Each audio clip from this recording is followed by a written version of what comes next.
folks, the Bar Dad here with a very special episode on the Kentucky Derby, but most especially the official drink of the Kentucky Derby, a mint julep made with the official bourbon of the Kentucky Derby, Woodford Reserve. So it's going to be a fun episode, folks. We've had a lot of mint juleps, so stay tuned, enjoy the fun, and pull up a chair, and we'll derby about it. It's the Bar Dad.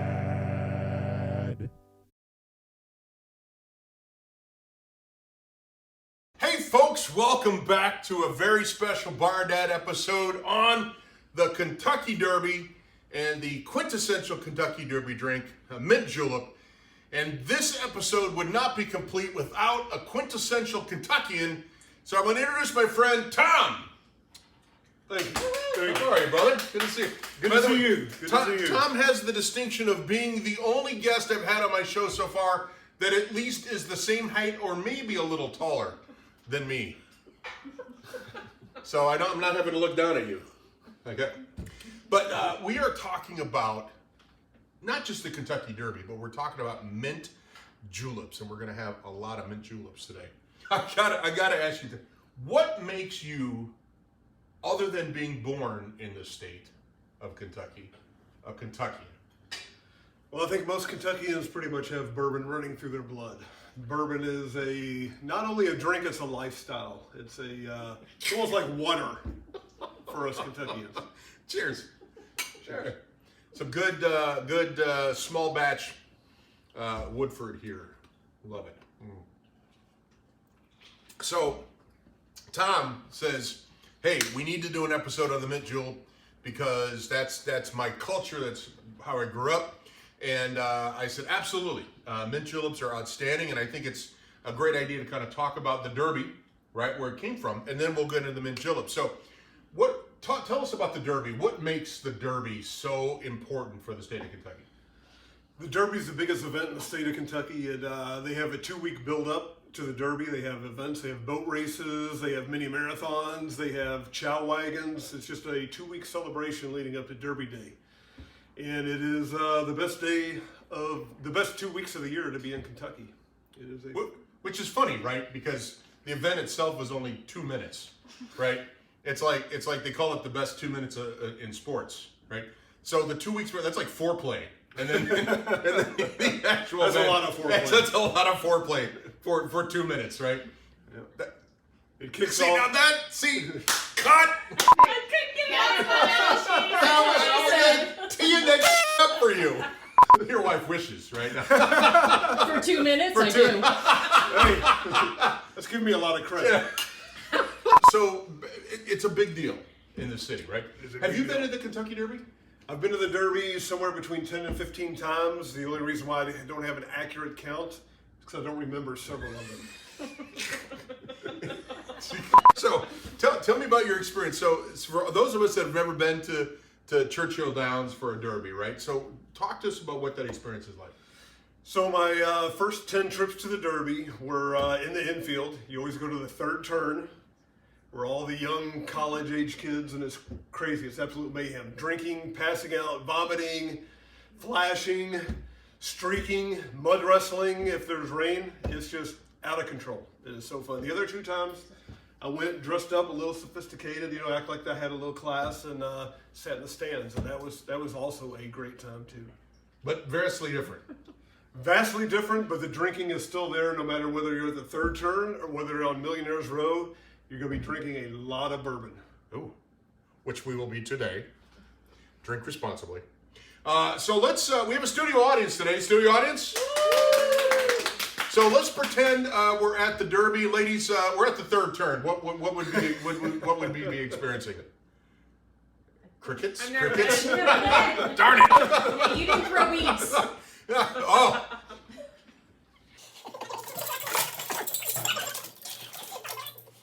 There, beads! Your daughter's in the room. Ah! Welcome back. So, just a huge deal, right? So, tell us about where the Derby came from, a little bit about the history of the Derby and why it ended up in Louisville.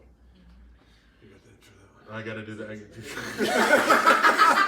I just go there and drink. I don't necessarily know the history. I have a few fun facts, but Well, all right. So, origination. I- The origins. From Mr. Google, the Bar Dad Research Department, the Derby was the first Derby was run in 1875, so it's old. In fact, I believe you said it was the Yeah, it has not been interrupted since then. It's the longest continuous running sporting event in the United States of America. It's always run on the first Saturday of May every year, and only twice in all those years has it not been run on the first Saturday. Once was during World War II, the other was during COVID when it was run in September a couple of years back. COVID. See, that was pretty good. Yeah. You got something. COVID's fake.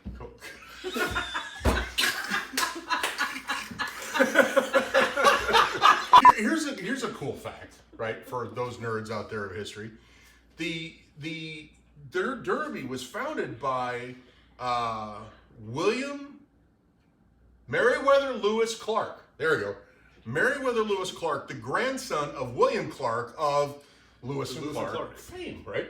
And he went over to England and he was watching all these races, horse races, and thought, I need to bring this back to the States. So when he came back to Louisville, he got his uncles John and Henry Churchill. See what I'm doing there?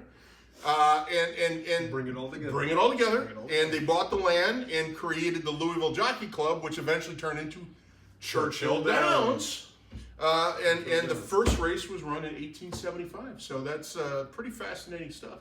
And like we said earlier, uninterrupted since 1875. Unbelievable. Run every year. We're talking about the Kentucky Derby, and it is literally steeped into the lore, right, of Americana, right? You have the Triple Crown, right, which is a big deal. Kentucky Derby is the first one, leg, and then it's the Preakness and the Belmont, right? Okay. But there's also things that also come to mind when you talk about the Kentucky Derby, right? One is hats, right? The Derby hat, right? Because these women are wearing these just amazing hats, right? And guys wear hats, but they're a little more conservative, right? So what was his name? So the hats when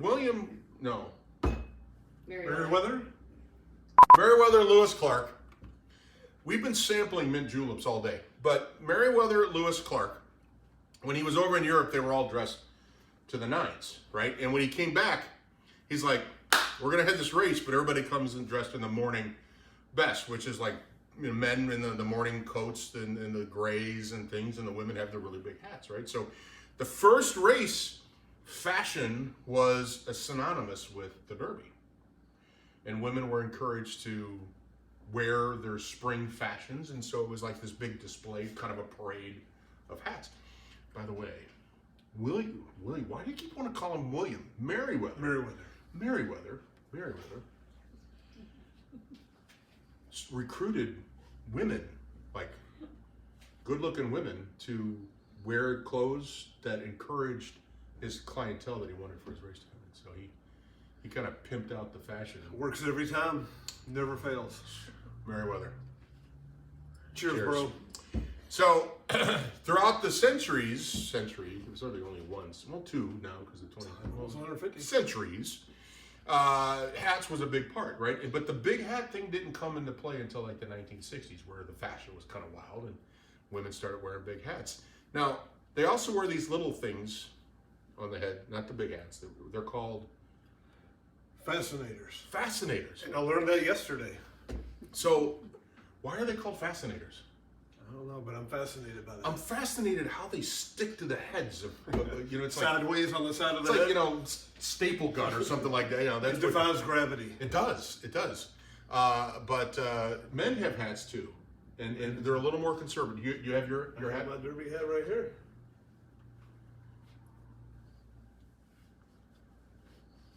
Oh, see, that's nice. That's nice. All right, I've got some hats that I want you to prove because you're from Kentucky. We'll be All right, back. let's give it a roll. No, you're going to the Derby, not a safari. R. No, definitely not. Definitely. No, still not there. Getting closer? Closer, but not there. Oh, hell no. No way. It's pretty fascinating. And you look hot. Oh, But yes. no. No. Hey, you know, by the way, if for you ladies out there in Bar Dad world, You know, they say buy the hat first and then match the outfit. I think I have the whole ensemble going on here, don't I? Yeah. You can't see his pink jeans on underneath here. We'll be right back and making that mint julep.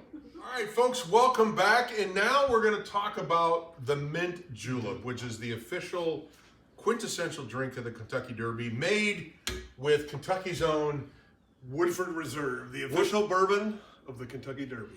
Woodford, if you're listening. Okay, so the ingredients are very simple in a mint julep, right? There's not many. It's So we have, Woodford Reserve. which is the biggest ass bottle. Look at the size of that hole. Okay, she's supposed to say, that's what she said. That was set up on a He tee. said. That was set up on a tee. You can say, look at this big hole. I just want to, a disclaimer, Woodford, don't listen to the last 20 seconds of it.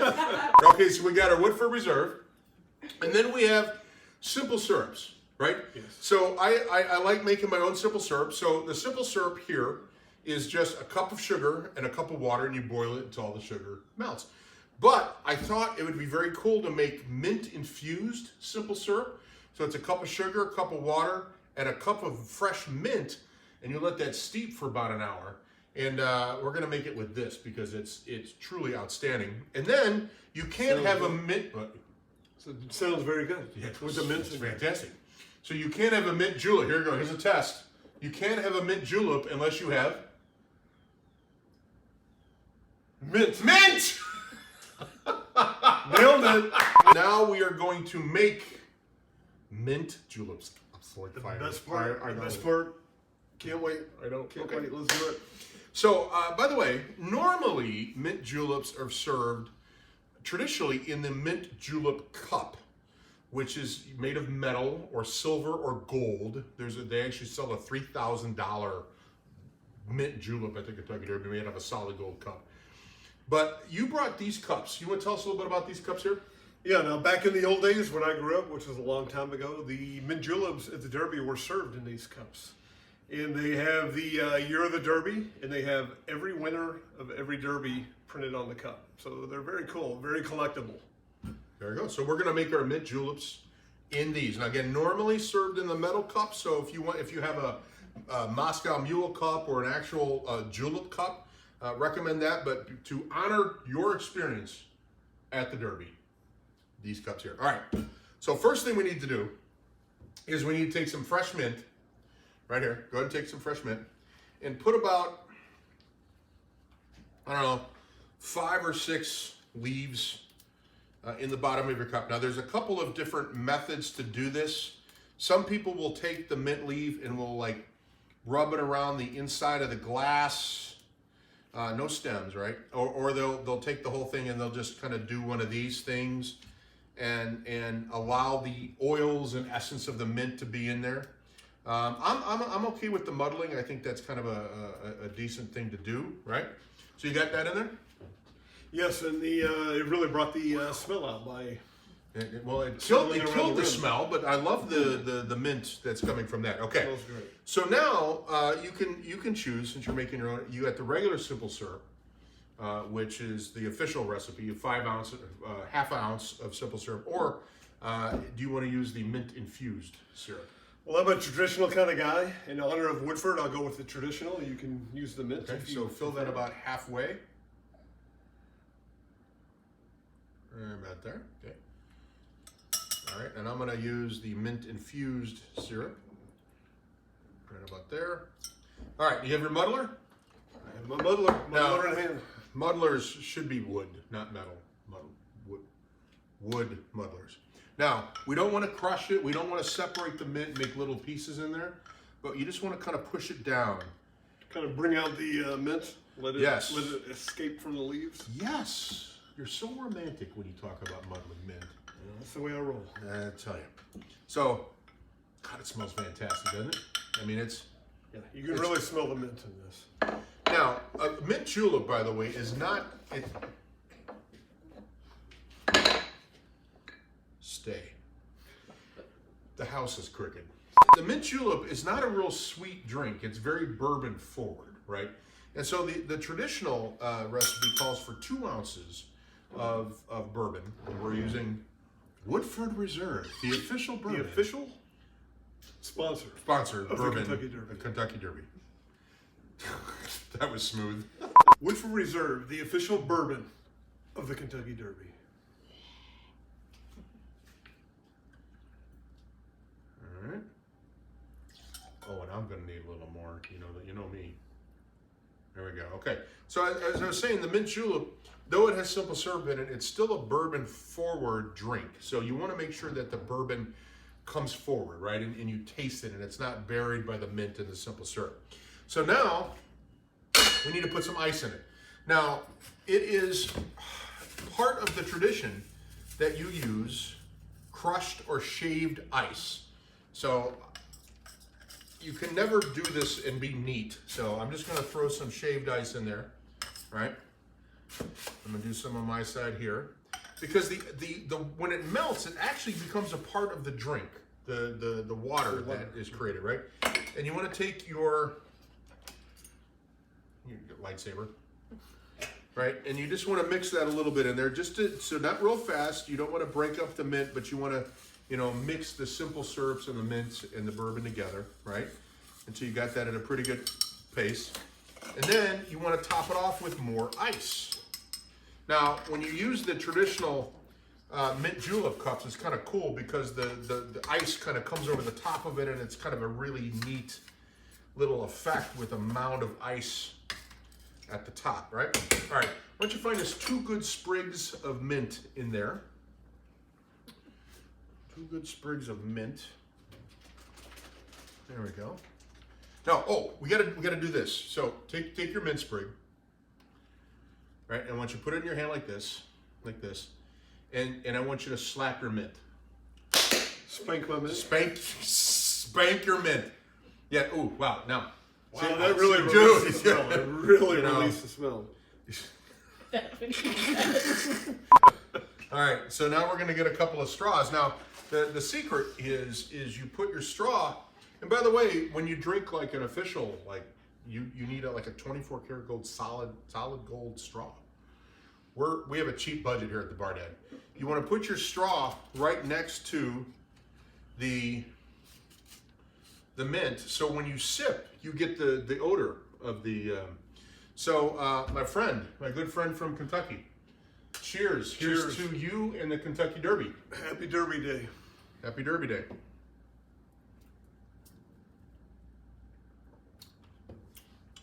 Wow, That's really outstanding. good. That is All really right, so good. what do you get? Tell me about what you get. I get a lot of bourbon, get a lot of mint, and a simple syrup. I mean, the simple ingredients are all there. You can get them all.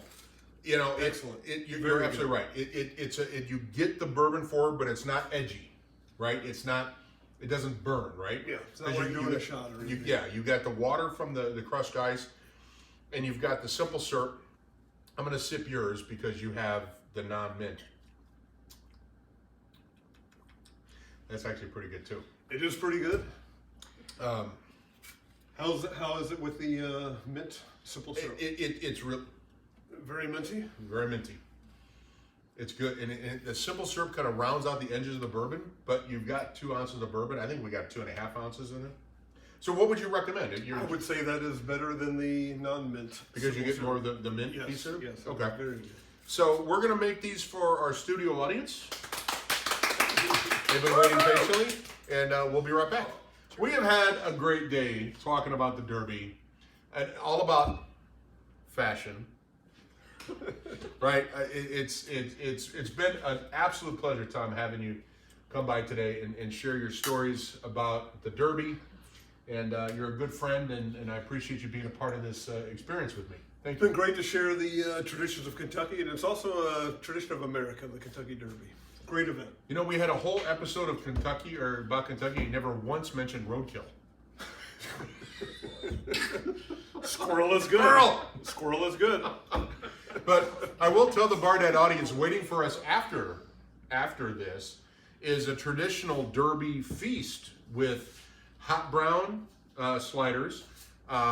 We have burgoo Kentucky stew, burgoo. Kentucky burgoo, and mint juleps, right? So Mint we're juleps. We're heavy and into the Derby juleps. pie. We're gonna finish it out with Derby Derby pie pie. today. So really awesome diet. So ladies and gentlemen, thank you very much for joining us today. Again, make sure you hit that like button on YouTube here and subscribe to us. We love to have you a part of the Bar Dad family. Find us on Instagram at the Bar Dad. Follow us there. And if you have any questions, if you'd like us to do a specific episode on an American icon event like the Kentucky Derby or the Mint Julep or another What in the Bar Dad hell, if you have a suggestion, email me at thebardad@gmail.com. All right, folks, until next time, keep your Woodford Reserve, the official bourbon of the Kentucky Derby, closer. Close. Tape 109.